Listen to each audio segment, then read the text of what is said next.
TS inter 2024కి సంబంధించి results ఎప్పుడు వస్తాయని ఈ వీడియోలో క్లారిటీగా ఎక్స్ప్లెయిన్ చేస్తాను. దానికంటే ముందుగా మన ఛానల్ ఫస్ట్ టైం ఎవరైతే చూస్తున్నారో సబ్స్క్రైబ్ చేసుకోండి, పక్కన గంట సింబల్ గట్టిగా నొక్కండి. మన ఛానల్లో పెట్టే ప్రతి వీడియో మీకైతే నోటిఫికేషన్ కింద రావడం జరుగుతుంది. ఈ వీడియో నచ్చినట్లయితే లైక్ చేయండి, షేర్ చేయండి, కామెంట్ చేయండి. ఫ్రెండ్స్, వీడియోలోకి వచ్చేద్దాం.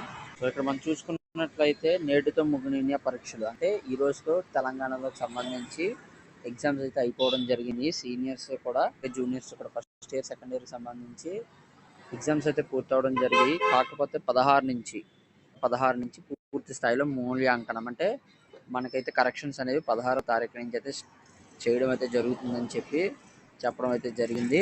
అలాగే ఏప్రిల్ 3వ వారంలోనే ఫలితాలకు సంబంధించి చూసుకున్నట్లయితే రిజల్ట్కి సంబంధించి ఏప్రిల్ 3వ వారంలో మనకైతే రిలీజ్ చేస్తామని చెప్తున్నారు. దీని గురించి ఇంకా డేట్ అయితే ఇవ్వలేదు. అఫీషియల్గా డేట్ ఇచ్చిన వెంటనే మన ఛానల్ అప్డేట్ చేయడం అయితే జరుగుతుంది. యాజ్ యూజువల్గా ఎప్పుడు మనకు నాలుగో వారంలో ఏప్రిల్లో 4వ వారంలో ఇస్తారు. కాకపోతే ఈసారి ఏప్రిల్ 3వ వారంలోనే ఇద్దామని చెప్పి బోర్డు అయితే మరి కృషి చేస్తున్నామని చెప్పి ఇంటర్ బోర్డు అయితే తెలపడం జరిగింది. సో ఇది ఫ్రెండ్స్ ఇంటర్ 2024 టీఎస్ సంబంధించిన లేటెస్ట్ అప్డేట్స్. సో మరిన్ని లేటెస్ట్ అప్డేట్స్ కోసం మన ఛానల్ సబ్స్క్రైబ్ చేయండి, పక్కన గంట సింబల్ గట్టిగా నొక్కండి. మన ఛానల్లో పెట్టే ప్రతి వీడియో మీకు అయితే నోటిఫికేషన్ కింద రావడం జరుగుతుంది. ఈ వీడియో నచ్చినట్లయితే లైక్ చేయండి, షేర్ చేయండి, కామెంట్ చేయండి. Thank you friends, thank you for watching this videos.